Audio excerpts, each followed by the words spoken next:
Have you just tried to open up a game or a program and something like this showed up? Well, that's called a missing DLL error and sucks because it won't let you start your program until we provide the missing DLL file. But don't throw your PC out the window yet because we have two ways to fix it.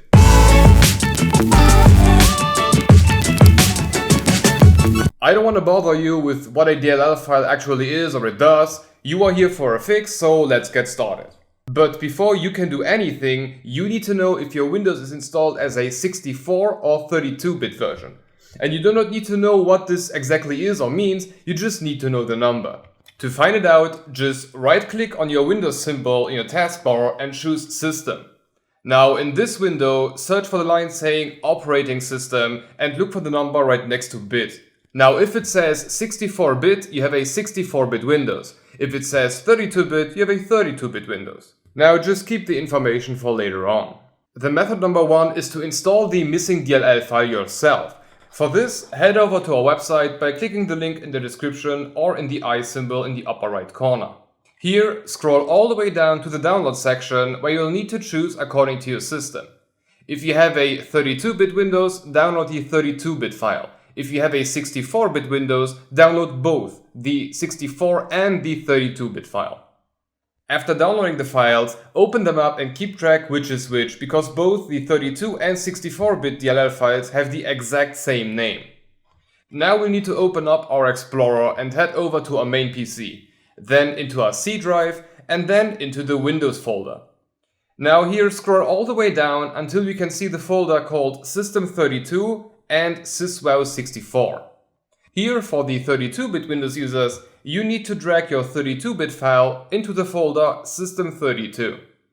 The 64-bit users need to drag the 64-bit file into System32 and the 32-bit file into syswow64. Now you can close all the windows and restart your PC, and after a fresh restart, the program that was showing you the DLL error should now be detecting the DLL correctly and open up just fine. But there are instances where the program does not want to find the DLL. For these cases, we have a method number two. There is a package from Microsoft itself called Visual C++ Redistributable, and that one contains the DLL and it should fix the error if it hasn't been done before. So let's go back to our website with the method 2 link in the description or with the I symbol in the upper right corner. Here again, scroll all the way down to the download section and download the package according to your Windows. For 32-bit users, the 32-bit file, and 64-bit users, the 64-bit file. Once downloaded, open the installer, check the mark next to I agree, click on install and wait until the installation is finished.